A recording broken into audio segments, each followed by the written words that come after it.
या industrial building है या डाटा सेंटर्स हैं, उनके अंदर इस्तेमाल हो रही होती है। It is a protective enclosure, यानी एक किस्म का ना जैकेट होती है, इनक्लोजर होता है, ठीक है, that keep cable organise secure and easily accessible for maintenance, ठीक है, ताकि उनको आसानी से ठीक भी किया जा सकते, ठीक है, और उनको आसानी से एक्सेस भी किया जा सके।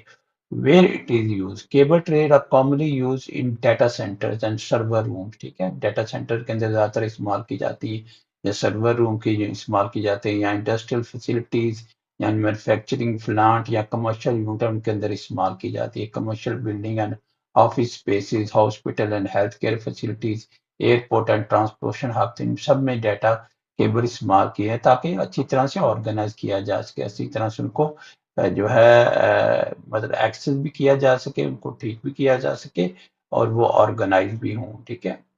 उसके बाद आगे चलते हैं।